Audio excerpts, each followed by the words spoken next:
Hey folks, Nathan P. Butler here. It's been a while since I've done any kind of look at a Star Wars board game, but I love board games, I love Star Wars. Most of the folks who watch this channel are here for the Star Wars stuff, so I figured, you know what?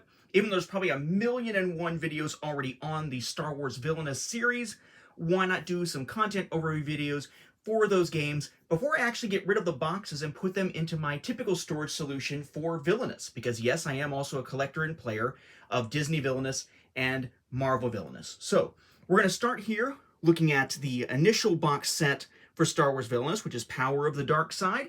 And then, of course, we will take a look at the other two expansions that have come out so far, Scum and Villainy and Revenge at Last, which I'll do in two subsequent videos.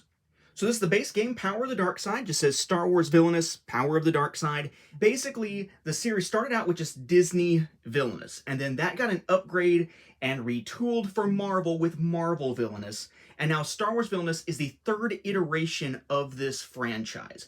It is a game that is meant for multiple players, but it can be played solo if you happen to use one of the variants you can find on Board Game Geek. I am personally particularly fond of the so-called Quarantine variant, not because Quarantine has anything to do with the gameplay itself, so much as it was just developed during the pandemic. So our side here just says Star Wars Villainous with no subtitle. Same thing there, and all the way around. The back gives a little bit of setup here. First off, any of these games are going to tell you which characters are found in them. The idea in Villainous is you're playing as a villain trying to be the first to complete your machinations and win the game. And along the way, you're doing a few things that can screw over the other players or impede them, though really, it all is very self-contained. I've been told many times that this game feels like a bunch of solo games being played at the same time with a tiny bit of interaction between them, and that's definitely true. It's not going to be a heavy interaction type of game. That said, that also makes it great if you're doing the solo variant, and I kind of wish there was an official solo variant. There just isn't one yet. But just like with Star Wars Leaders and things like Jabba the Bot, fan-made solo modes for the Star Wars deck building game, which we'll also take a look at in some other videos sometime soon, fans have come up with some great ways to play it. In any event, this particular box is your core box, the starting box, but understand that unlike most games, this box is not necessary to play the expansions. Each expansion is standalone, just doesn't have as many characters in it, and they're all cross-compatible. So basically, each time you buy a box, you get everything you need to play that game with those villains, but you can play those villains against any other villains in any other boxes. So this one includes Darth Vader, General Grievous, Asajj Ventress, Moff Gideon, and Kylo Ren. It says, meet your destiny. Become an iconic Star Wars villain. Use your sinister influence and unique abilities to manipulate events in your favor. Are you powerful and clever enough to fulfill your dark destiny before your opponents? First one, choose your villain. Whether you're wielding the Force, commanding an army, or using stealth to infiltrate your enemy's hideouts, each villain uses unique abilities and strategies to win. Control your sector. Explore your sector to earn credits, recruit allies, deploy ships, and set obstacles in the way of your opponents. And then, fulfill your destiny. Achieve your objective before the other villains to defeat them. There's some examples of cards. Learn to play link, ages 10 plus, 2 to 4 players. 20 minutes per player, which is pretty accurate, I find. Your legalese, all that kind of stuff, UPC and everything. And then they call them 5 battle-worn villain movers.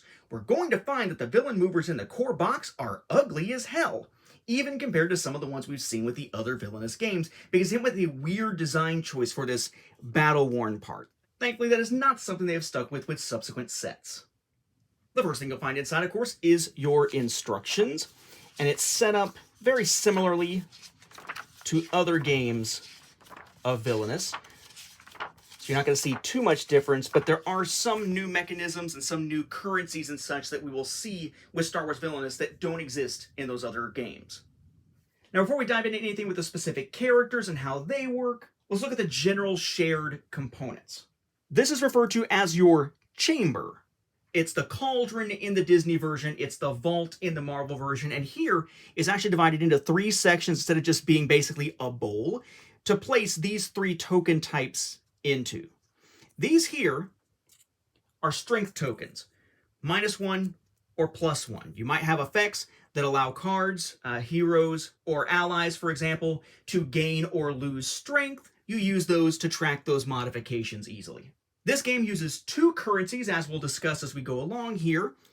Ambition, you get 1 of at the start of every single one of your turns. That is something that you can pay for certain abilities. And then you have credits, which you can pay to play other cards.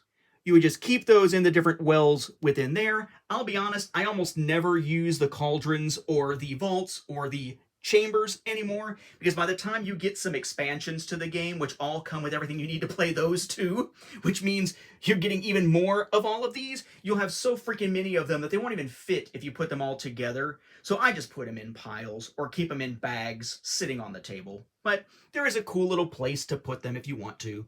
There's also a set of reference cards.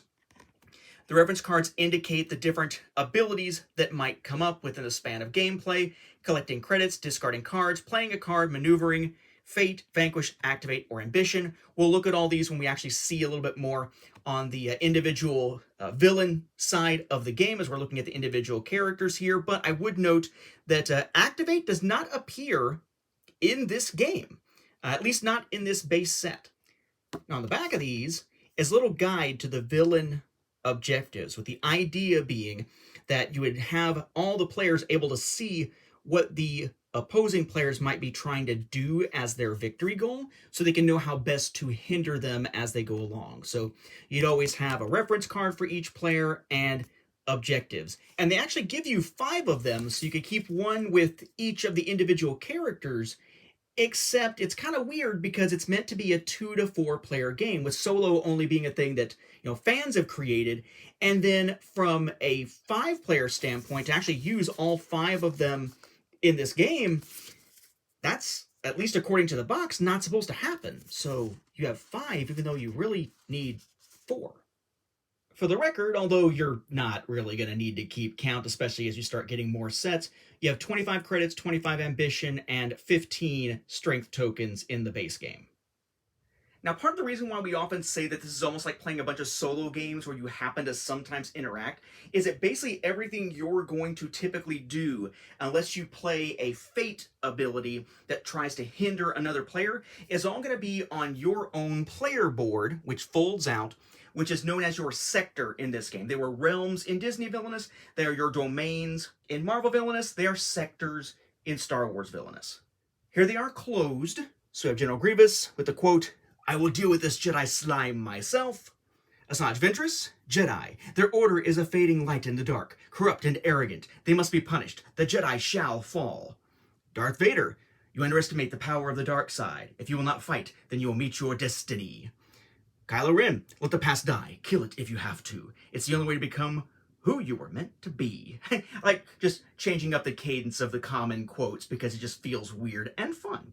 Then we have Moff Gideon, "If you're asking if you can trust me, you cannot. I would gladly break any promise and watch you die at my hand." Such a charmer. Each of these on the back is just the company info, product number, that kind of thing. There's no actual art or anything on the back, but each of these does open. And in this case, they are full length, unlike the ones that we see, for instance, with Disney Villainous, where it's just this part that folds over, but the image stays the same. These are full fold-outs, and we're going to look at all of them in turn. Now, the nature of this game is that you are a villain doing your own thing, essentially, for the most part. So every villain has their own win conditions and their own unique mechanisms. That's why there are villain guides always included for any individual character. That gives you a sense of how the different cards and mechanisms will play. In the case of General Grievous, he needs to collect 8 of these little lightsaber tokens, and there are 8 total. He does that by defeating heroes who are in his sector. We'll see what that means in a moment when we look at these decks. Now, this is his so-called mover, which you're going to move around on the map. Look how freakish this is. I mean, it looks neat from a sculpt standpoint, but it almost looks like it's damaged. It's all screwy looking with the white patches. No, this is what they mean by battle worn. They basically did all the movers for these characters in the core box, and they all look as if somebody freaking sneezed into the mold, into the plastic before it dried or something. They look pretty terrible. But that is how they are meant to look, believe it or not. So there's Grievous, kind of like a Grievous head there. When you're playing, you're going to be playing cards from your 30-card villain deck, which is always a colored back with, iconography and everything, and the name specific to your character here. As you play these cards, these are what are going to allow you to play things into the bottom part down here of your sector, or into deep space if it's a ship. And that's going to give you different abilities in those particular areas. Now, what's interesting this time about the villain decks is there are actually 2 different main currencies in the game, rather than just one. In Marvel and Disney, it's just power, essentially. Here, it's ambition or credits, represented by different symbols and where they are. So let's take a look here at his deck. So one type of card you might have is an ally. That's basically a unit that goes out onto one of the locations. They're there to be able to fight for you and give some benefit possibly to that location, or a benefit when they are played. The symbol up here is for the credits currency, like the money of the Star Wars galaxy. Okay, so credits in a cost in the upper left. So we have B1 battle droids times 4, BX droid commandos times 3, droidicas times 2, Magna Guard also times 2, B2 super battle droids also times 2, and then Gore just the one time. Those are all allies.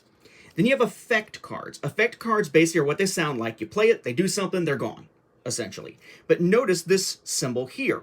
That's the ambition symbol. That's the other currency of the game. So credits can be spent for some things, ambition for others, but they are not interchangeable.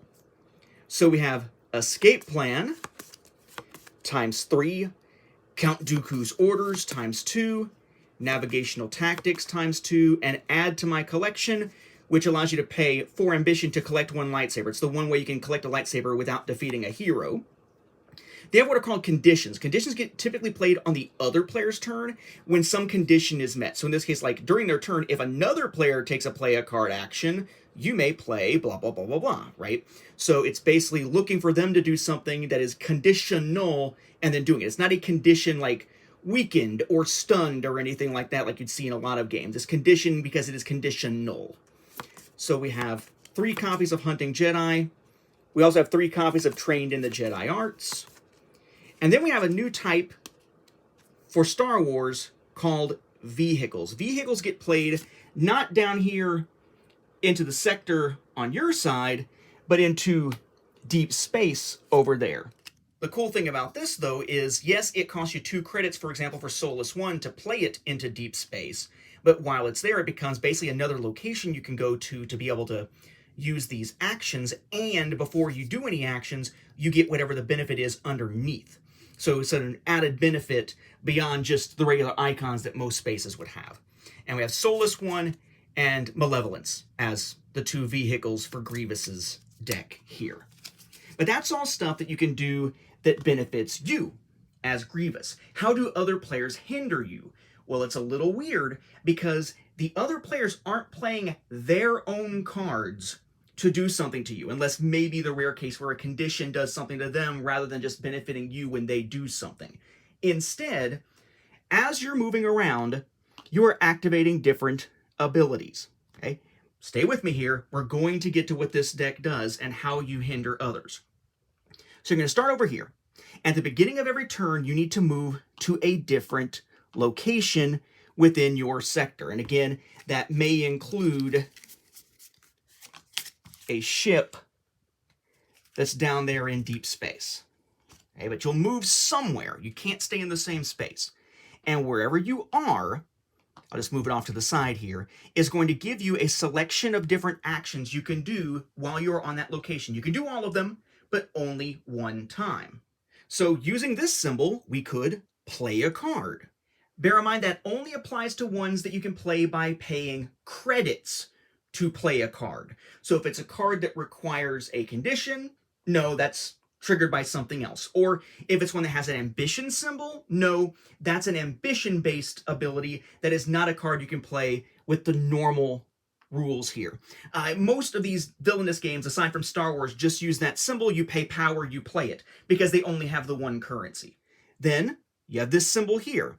Notice that is the credit symbol with a number in it, here 3, here 2, and so on. That just tells you to take that many credits. Those come from the supply. This symbol is the ambition symbol. That's how you do anything that's going to require spending ambition. So it's kind of like to play a card, except it's the ambition version of it, not the credits version. For what it's worth, that could include not just playing a card that has an ambition cost, but some cards have abilities that have an ambition cost that you could trigger. He just doesn't happen to have any. Other characters will. So I'll show you one of those when we happen to come across one of them here.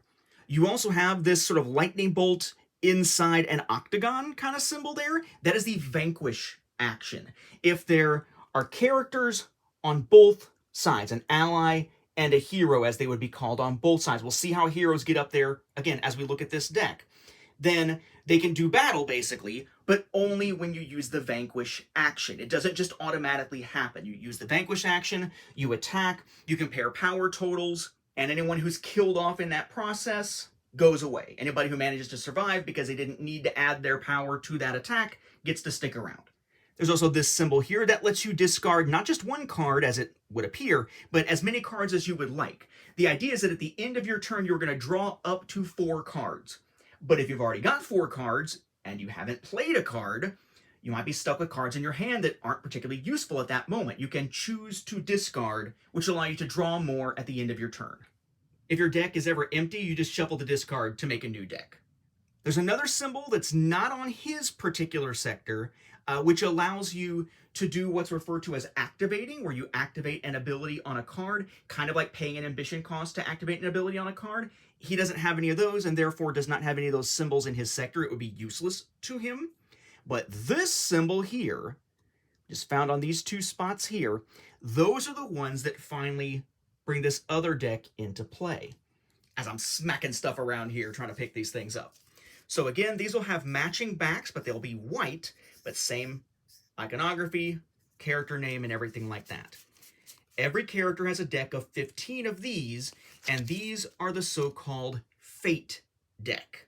Whenever you do a fate action, you do nothing with your deck. Instead, you pick one of the other players to do a fate action against them. But because this game is heavily thematic on what's going on with the individual missions and how they connect together, it would be impractical to simply make it so that you had some cards you could throw at your enemy to cause them issues when all the decks play so differently. All the villains play so differently. So instead, when you do one of these and you target another player, you draw 2 cards from the opponent's fate deck and play one of them to that opponent's sector. Because all this stuff is bad news for the player it goes with. So for Grievous to use his, it would mean that someone just used a fate action against Grievous, so that player gets to draw 2 of Grievous's fate cards, choose one, and then play it to Grievous's sector. Grievous himself won't typically play his own fate cards at all. I've always found that kind of a pretty ingenious way of making it so you can have as much asymmetry as you want when designing for this game, but it's also another reason why it really feels like there's not a lot of interaction in this game, because really the only interaction tends to be through the fate action and fate cards. And even then, the cards are specific to the characters. So let's check out Grievous's fate deck. Well, one type of card you can have is a hero. It's sort of the opposite of an ally. They're going to attack. Now, a hero is going to be played to a location, which for Grievous, I haven't named, are Lair of Grievous, Seleucami, Florum, and Utapau. Very thematic for Grievous himself. And again, in deep space, you could potentially have ships out there, vehicles, that you could wind up putting your mover onto. But heroes will get played to the other side of the play area. But notice here, there's this weird outline around the top 2 slots of each space. You don't play it here, you play it on top of those. So as long as there is something deployed, typically a hero, to the so-called hero side, as opposed to the villain side of the sector, it covers up those top 2 actions, which means that suddenly that particular location only has 2 actions that it can use. Those other 2 aren't typically blocked by anything, but it's severely cutting down your options. For example, if the other player is really kind of kicking butt and wants to make sure you don't throw fate at them to try to stop them from doing something, they could deploy a hero using a fate action on you here, and now there's only one fate action you can actually go to do it, and remember, you can't stay in the same place from turn to turn. So he can move here into a fate action and have to leave and come back on a subsequent turn to do it, which might just give that other player the edge with enough time to finish up their mission without having to worry about you fating and getting in their way. The numbers here in the corner, which we also saw in the allies, that is the strength of that particular hero or ally in case you're using a vanquish action to cause a battle. So, Grievous gets lightsabers by defeating heroes. So we have, as heroes, Ahsoka Tano, and if she's defeated, he gets one extra lightsaber, so actually 2 instead of 1. We have Mace Windu, Plo Koon, Obi-Wan Kenobi, Anakin Skywalker, and then Kit Fisto. Notice they all have different abilities when they are played. Like in this case, when Kit Fisto is played, you may move all heroes to any locations. When Kit Fisto is defeated, General Grievous collects 1 additional lightsaber token. So again, he's kind of like Ahsoka in that sense. Then you have effects, just as before. You know, there's happen and then they're gone. We have retreat ×2. May the Force be with you ×2. We have captured. Now, captured is a big deal because captured, when it comes out as an effect, will remove 1 lightsaber from General Grievous and put it back on the uncollected pile, meaning it sets him back on making his goal of collecting all 8. So it's a big hindrance, that one, if it happens to come out. Then we also have exposed as an effect, and then a couple of vehicles. We have the Negotiator and the Delta 7 Jedi Starfighter. We'll come back to these in a second. And then a restriction rather than a condition. A restriction under repair. When under repair is played, General Grievous must immediately discard down to 2 cards. General Grievous may only draw up to 2 cards at the end of his turn, pay 6 credits to remove under repair. So this basically comes out, stays in play, and must be paid, essentially, must be repaired through paying 6 credits to get Grievous back into action. So let's talk vehicles for a minute, because this is something that is new for this game. The other Villainous games don't have anything quite equivalent to this. So let's say Grievous decides to pull from his villain deck the Malevolence. He pays the 3 credits and puts it out here. It is a new type of card. It acts like a location. He can now move there just like he can move to any of these other places. And when he's there, he can do the special ability immediately first and then use the 3 action icons on it. So there's only 3 action icons typically, but there is a special ability that triggers when you go there. So that's good. However, there's also these vehicles in the Fate deck. If one of those gets played into deep space, it engages the ally ship and basically goes on top of it. While engaged, there's going to be some kind of ability typically, and you can still go there to get the effect, the little ability, but you do not get to use any of the action icons. We will see that every once in a while there's also an effect that could get rid of the ability as well, like R2-D2 from Darth Vader's Fate deck. Moreover, let's say that he never got the Malevolence out there, and instead there's a hero ship out there all by its lonesome unengaged. For every 1 hero vehicle, basically, that is in deep space that is not engaged with an ally vehicle, your hand size that you draw up to at the end of your turn is reduced by 1. So if the Delta 7 is out there, and then let's say the Negotiator gets out here, all of a sudden he is nailed down to only 2 cards to draw up to at the end of his turn. But wait, there's also that restriction under repair.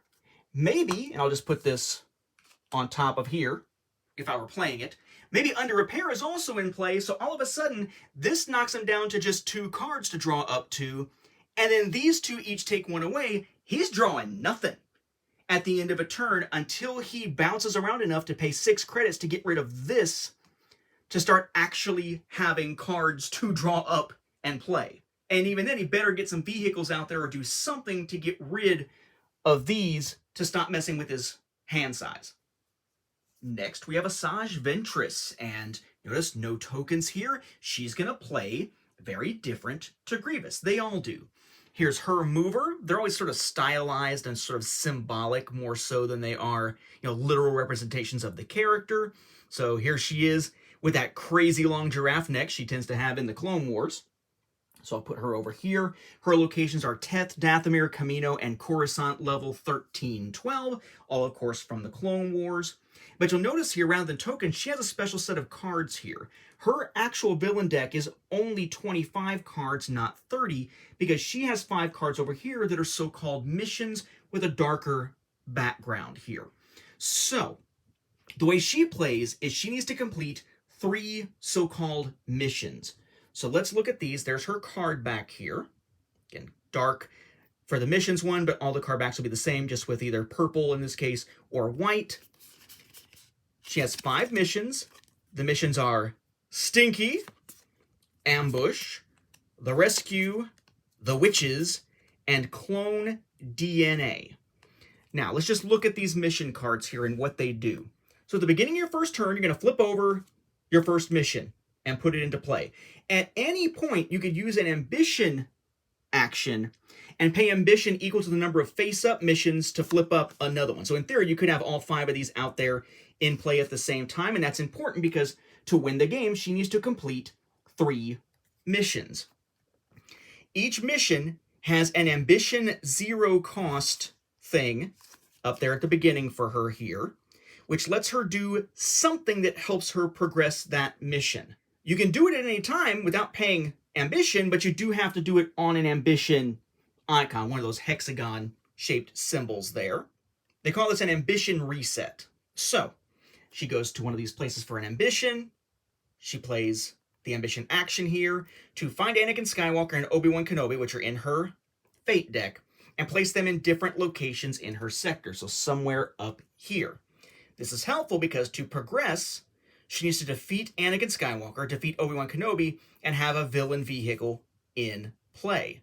So she needs to defeat Anakin and Obi-Wan, so this lets her pull them out and put them out there.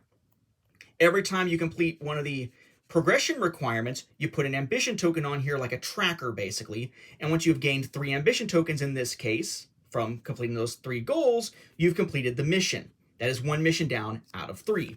And again, there are different requirements for each, not even the same number of progression bits here, but always something that will help you as you're setting up your missions, but then you do have to complete what it says in full, though not necessarily in that order, in order to gain enough ambition tokens to clear the mission. And she must complete 3 out of those 5. All right, so let's look at her villain deck. She has Night Sisters as an ally, 4 copies of it, Savage Opress, Mother Talzin, Count Dooku.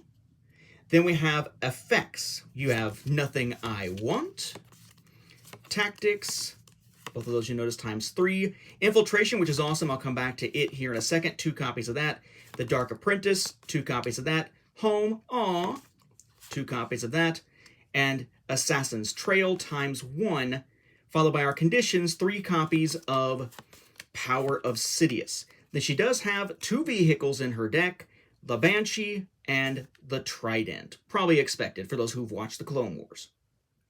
Infiltration's pretty cool. I mentioned that a moment ago because it helps her knock out those heroes, which she's going to need to do for a lot of these. So you move her to any location with a Fate card, so anywhere there's already a hero, essentially, and end your turn. And then before she moves on her next turn, you defeat all the Fate cards at her location without having to do any kind of special ability like Vanquish or anything. Then you take the turn as normal at that location using its action icons and whatnot. It's an ambition cost of 4, but pretty powerful for getting through some of her mission objectives. Then we have her Fate deck, the things that can stand in her way, but also you'll notice there, just like with Grievous, things that need to come out, right? Grievous needed heroes to come out of the Fate deck in order to be able to defeat them to get their lightsabers. Ventress needs certain heroes to come out in order to defeat them to gain mission progress and so on. So it's the delicate balance of tug of war between wanting Fate cards played and not. And again, if your other players know what your objectives are and they get a chance to Fate you and pull a couple of Fate cards and see one you need for an objective, that can be the one they discard instead of playing. So it's really important to use some of those, for instance, in this case, mission abilities to pull those cards out. But in any event, as far as heroes go, we have only one generic one. We have Clone Troopers, 4 copies of it, and then all the other ones are individual named characters. We have Ahsoka Tano, Anakin Skywalker, Obi-Wan Kenobi, and Master Yoda. Then for effects, we have you now. Times 2, may the force be with you, you have failed me. And then we're into vehicles with the Twilight and Obi-Wan Starfighter, makes sense. And then 1 restriction, strange alliances. Asajj Ventress cannot perform vanquish actions. Remove 2 allies from your sector to remove strange alliances. And as I mentioned a moment ago, that infiltration ability doesn't use vanquish actions. It just clears all the hero cards, or the fate cards from the hero side. So this does not hinder that from happening. So a cool character. I do feel like sometimes she's a little more difficult than others, though. Getting through her missions can be tough. And if you do a comparison, by the way, I'm not going to do one here, but you'll notice if you compare this to the other one that we just saw with Grievous, the icons do change depending on the individual villain. They're always from the same pool of possible icons, but how many there are, how many credits you might get, and so forth, that does vary between villains to balance the game. Somewhat. I would also note here, she has this symbol we didn't see with Grievous. That is the maneuver symbol. It lets you take any one card on the villain side and move it to any other location on the villain side. So you can sort of reposition. Then we have good old Darth Vader himself, possibly known as Darth Booger in this version. Nice mover, but my god, I hate that battle damage white booger crap inside these movers. In any event, though, in his case, he does not have any special tokens, but he does have a special sort of thick cardboard card here, a Jedi card, so it's not a regular hero or anything.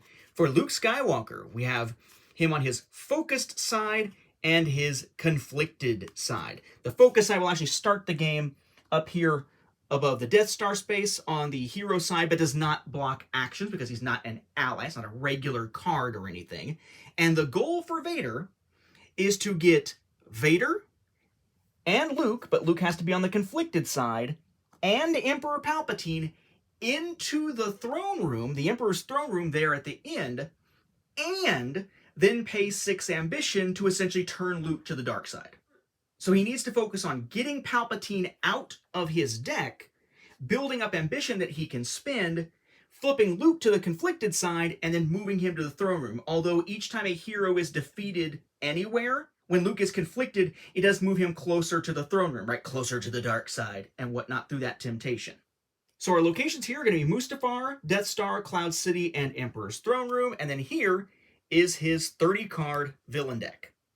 So we start out with Emperor Palpatine, Sith Lord, not affected by things that would normally affect allies here. So 0 ambition. Once he comes out, play him to the Emperor's Throne Room, and then again with that 6 ambition to defeat Luke Skywalker, if he is conflicted and he is actually at the same location with Vader and so on. So we have Emperor Palpatine. That's that symbol I mentioned, by the way, of being able to spend ambition to do something that we didn't see elsewhere. So he's kind of a special case. And then for allies, we have 5 copies of Imperial Stormtroopers, 3 copies of Death Troopers, and 3 copies of Imperial Officers.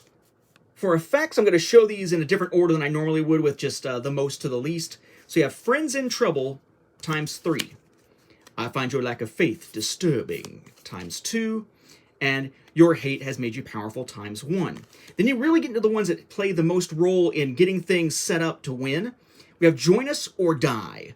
Move Luke Skywalker 1 location toward the Emperor's Throne Room. So you have 2 of those that can help you do that for 1 ambition each. Father and Son. If Darth Vader is at a non-vehicle location, move Luke Skywalker to Darth Vader's location. Flip Luke Skywalker to his conflicted side. So this is a great one to try to play if you're already at the throne room especially, but it is a 3 ambition card. There are 2 copies.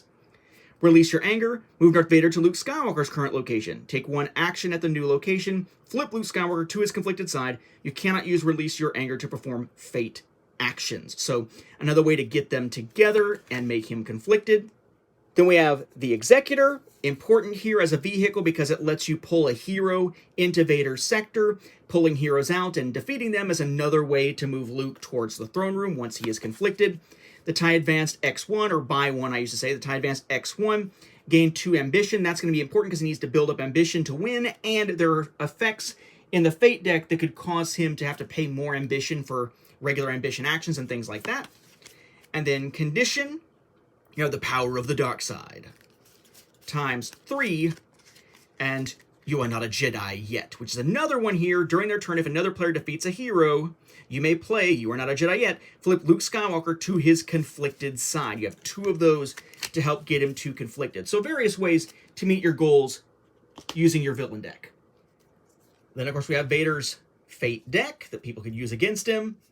Leia is what I'm talking about with ambition. All of Darth Vader's ambition actions and abilities are increased by 1 ambition as far as the cost goes, so that stinks here. Lando Calrissian. Han Solo, Darth Vader's cost to play allies is increased by 1 credit, so again, when I mentioned about increasing costs.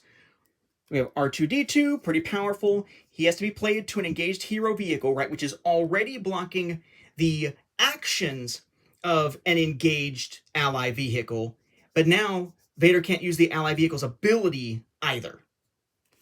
Then we have Chewbacca, and this one kicked my butt so many times. Obi-Wan Kenobi. When Obi-Wan Kenobi is played, Darth Vader places his entire hand in the discard pile. Ouch. Then we have effects. We have a couple copies here of Son and Father, which is going to let Luke flip to his focus side, among other things here. The Force is strong with this one, ×2 also. May the Force be with you, causing him to lose ambition, ×1. Obi-Wan has taught you well. And then we have our vehicles. Millennium Falcon, lots of text on this one. And X-Wing. X-Wing also allowing him to flip to his focused side. Then we have the 1 restriction, more powerful than you can imagine. Doesn't say possibly, but okay, whatever. Which keeps him from performing ambition actions. He has to discard his entire hand during a discard action to remove this card. So if they're already in the throne room, he goes over here, he's going to use that to do that thing that lets him pay 6 ambition to win. Nope, sorry. Got to get rid of this first by getting rid of the cards from your hand. And it has to be through a discard action, which is this symbol here. So he'd have to go all the way over here to do it, then go back. It's a nice roadblock there in the late game if the other player happens to run into that one as one of their options.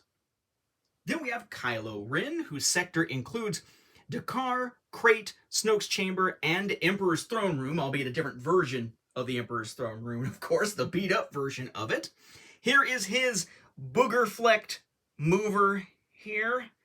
Kind of neat, though, that they went with something sort of like a cross between his saber and him with his body. I think it's kind of a neat design, just, again, don't like the flecked nature of it here. And his goal is to fully commit to the dark side of the Force. So he has this special cardboard piece here that matches his card back, but it's a track for the light side, the dark side, and a neutral area in between. And he has 6 of these little tokens that just have his helmet on it to represent where he stands in the Force. So they'll start all in this neutral area. And as certain things happen during the game, there's like a tug of war going on, moving either towards the dark side or towards the light side. And he needs to get to the point where all 6 of them are in the dark side area to win. So let's look at his 30-card villain deck. So first we have 3 copies of First Order Stormtroopers, kind of basic. Then Supreme Leader Snoke. Notice here, pay 1 ambition, place 1 destiny token in the dark side. That's huge if you can get Snoke out and pay the 3 ambition to actually get him onto the board. Knights of Ren. Knights of Ren get you ambition as they are fighting, basically. So another way to build up your ambition because you're going to be needing it. Nice pairing there with Snoke. Then we have First Order Officers, which actually gives another icon to that location, that maneuver icon. And we have our effects. We have Sith Legacy, move a token, red destiny token towards the dark side. 3 of those. Then I will give you so much more. About drawing cards, basically. 2 copies of that. Your son is gone. 2 copies of that. But again, helps you with some of your stuff that you need, gaining an ambition or getting 3 ambition and moving a destiny token towards the light side. So ambition that you need in both cases, but at the penalty of pushing it either to dark side to neutral or from neutral to light side. So that's another one you have to deal with. 2 there. And the power of the dark side, another one dealing with ambition. 2 of that one. We have what we need. 2 of those. Palpatine's Legacy. 1 of those. Power and Fear, move 2 destiny tokens toward the dark side. Then Long Live the Supreme Leader. And now we're into our vehicles. We have 2, as typically is the case, the Supremacy and the Command Shuttle. Then we have I Can Take What I Want as a condition. 3 of those, and then 3 also of the condition Crushing Hope. But then now we have a new type of card we haven't seen with anyone else, an item. There are 2 copies of the item, The Last Days of the Republic. Thank you, no applause. So this is actually something a little bit unusual here. I'm going to sit this to the side, and we're going to talk about this in a moment in relation to vehicles, because now is a chance to add some more to that vehicle mechanism that I discussed in sort of the starting point details earlier. Before we do that, let's look at the Fate deck. Many of the cards in his 15-card Fate deck are all focused on the idea of basically moving it back towards the light side. Things to sort of tempt him the other way, the pull of the light, I believe, as he calls it in The Force Awakens.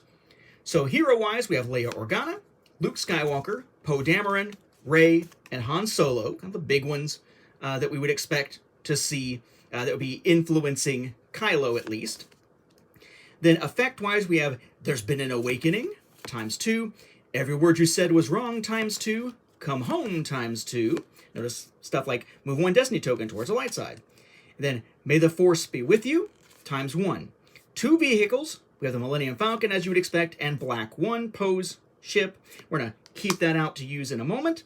And then we have the 1 restriction, Heart and Strength. Find and play Rey. Kylo Ren cannot move destiny tokens toward the dark side until Rey is defeated. Pay 4 ambition to remove Heart and Strength. So let's continue with those new vehicle rules and look at item rules at the same time. So let's say Kylo has played the command shuttle, right? And then we had Black 1 get played, which engages and blocks it.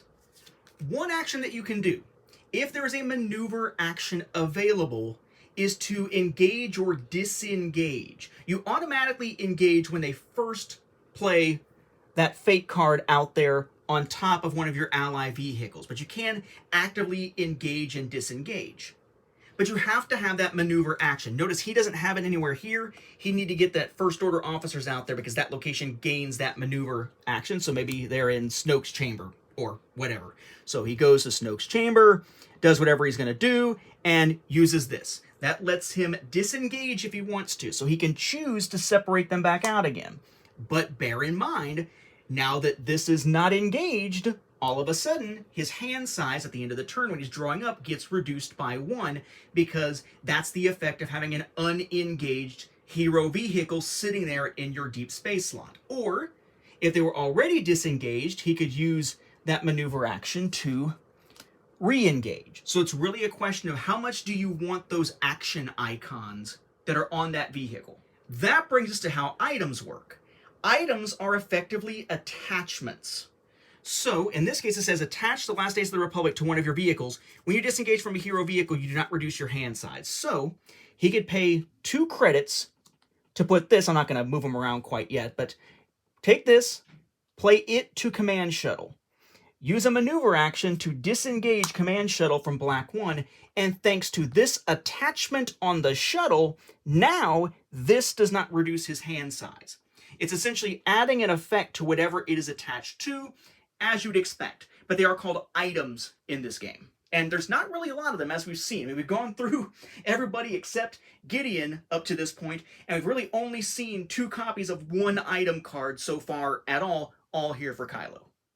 I would note also, by the way, that if at any point there's already a disengaged hero card sitting there with an ally vehicle, the opponent, when they do a Fate action, instead of taking up 2 cards from the Fate deck and choosing 1 to play, they could forego drawing cards at all and simply force a re-engagement.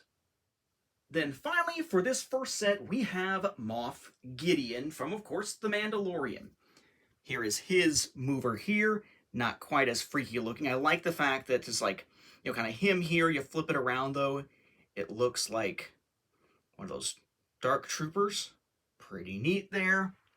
Still kind of weird with the chunks in it, but not as bad as the other ones here. His locations, Navarro City, Old Imperial Base, Tython, and the Bridge. And his objective, as you would imagine, is to capture and experiment on Grogu. To do that, there's 3 cards he's going to have to put in the same location.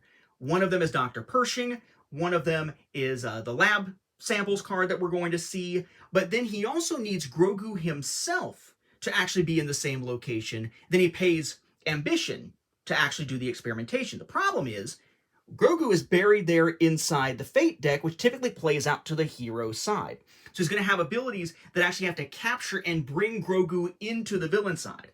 What makes it even more difficult is that Grogu can't even be played to the hero side unless there's another hero already out there, essentially like an escort like the Mandalorian himself. Therefore, there's a little bit of a give and take of how this works to get all the pieces in the right place. He plays probably the closest in my mind to Vader of any of them, but doesn't feel quite as difficult to pull off as Vader, depending on what cards come up. So let's look at Gideon's villain deck. So Dark Troopers are pretty important. He has 4 of these. For 0 ambition, you can use an ambition action. If Grogu and no other heroes are at this location, move them to the villain side of your sector. That's move Grogu to the villain side of your sector. So that is one way you can flip Grogu from one side to the other. Very important there. 2 copies of Stormtroopers, again, pretty basic. 2 copies of Death Troopers, pretty basic. We have 1 copy of The Client, which gives that location and ambition icon, which is pretty cool, and an ambition 2 ability to reveal cards until you reveal Beskar and play it for free. We'll see what Beskar is here in just a second as far as game mechanisms. There's Dr. Pershing. He's the guy that needs to be in the same place as Grogu as part of that win condition. So as if Moff Gideon is at Dr. Pershing's location, the cost to play Dark Troopers is reduced by 1 credit, which is important because, again, Dark Troopers are a way to pull Grogu over. Then the kid's just fine. Okay. If Grogu is on the villain side of the sector, move him to a location with Dark Troopers. So again, a way to move him where you need him to be. 2 copies of that. You have Something I Want. Now there's 2 copies of this. And you might think, okay, well, it seems pretty basic, but it says you're revealing cards from your Fate deck until you reveal a hero and you play that to any location in your sector. That hero could be Grogu. So it's another way of kind of getting him out of the Fate deck here. Me and the Kid Will Survive, 2 copies of that's pretty basic. Captured, also huge, like Dark Troopers. Find and play Grogu to any location on the villain side of your sector. So you just look through the deck, get him, and stick him there. Super powerful, but also super costly. Then we have Long Live the Empire as a condition here. 3 copies of it. And Experimentation, also 3 copies of it. As far as vehicles go, we have 2 again, the Imperial Light Cruiser and the Outland TIE Fighter. Then we get to our items, which are pretty cool. That'll all play some major role typically within the game. So there's 3 copies of Beskar. Okay, you attach it to an ally because it is an item. Just an ambition action with no other cost. Remove it to play any card from your hand for free, or spend 4 with an ambition action to remove this to find and play Grogu to the hero side of your sector. So another way to get Grogu out, but he is on the other side. But if you've already got some Dark Troopers around, you could use them to pull him over once he's out there. So 3 of it. And then we have the Darksaber. Darksaber is pretty cool, aside from just how it looks. Costs 1 ambition to play. Attach the Darksaber to an ally. Notice there's a +1 there to give him +1 strength in battle for vanquish actions. If that ally is defeated, this never goes away. Leave Darksaber at that location. The first hero or ally, because it could go to the other side, to that location attaches the Darksaber and adds a +1 strength token to it. Grogu can't attach or use the Darksaber. So every time this thing changes hands, it gets stronger. Pretty cool, and well in keeping with the lore of the Darksaber changing hands for leadership and that sort of thing. Then we have the one item that you absolutely need to have out there because this has to go into the space with Pershing and Grogu on the villain side to be able to pay the 5 ambition to win the game. The location gets an ambition action symbol, so you can do this regardless of the location. If Moff Gideon, Grogu, and Dr. Pershing are in this location on the villain side of your sector, you win the game. And notice it does say Moff Gideon needs to be there. I haven't been mentioning it because Moff Gideon is not a card. You can maneuver these using other abilities. Getting Gideon to the location is easy. You get to move to a new location at the beginning of every turn. It's the maneuvering of these, Pershing and Grogu, especially with the hero versus villain side, and the lab samples, that's what's going to make all the difference in setting yourself up to then jump in, pay the ambition, win, you're good. Then finally we have Gideon's Fate deck here. As expected, you do need Grogu in that deck here. No fighting ability, and also can't wield the Darksaber. When it's revealed in a Fate action, you must play him immediately to a location with another hero. So there's no way to like make him the one you choose not to play if you're the opponent playing against Gideon. If no other heroes in play, discard both Grogu and the other fate card drawn. Grogu can't be defeated, removed, or targeted with a vanquish action. So he is that sort of special case there. We have Koska Reeves and Bo-Katan Kryze, both of whom have interactions with the Darksaber. Fennec Shand. And of course, the Mandalorian. They just call him the Mandalorian here, not Din Djarin. Then our effects, we have 2 copies of I Am Programmed to Protect. And then 1 copy each of Self-Protection, May the Force Be With You. The Bounty, I like being able to get rid of Beskar.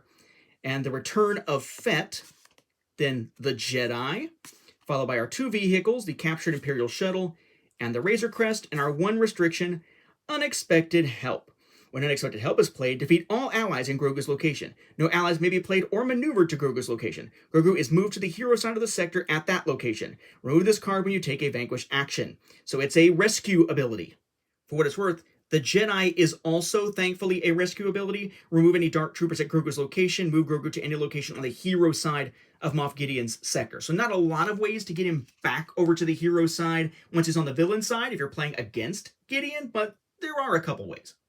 And that, ladies and gentlemen, is our content overview for the initial Star Wars Villainous set, Power of the Dark Side. So far, as of July 2024, this is the only large set that they have released, the only one with 5 different villains in it. They have released 2 expansions we're going to look at soon that each include either 3 or 2 villains, respectively. I would also note, because this will be an issue in those future ones, that this game, the base box, does not have a Target exclusive version of it. It's just this regular version, and that's it.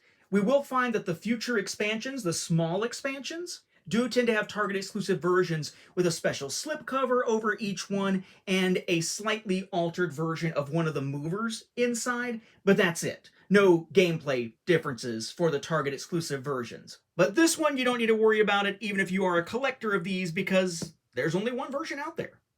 We'll be back soon to take a look at Star Wars Villainous, Scum and Villainy, and Revenge at Last.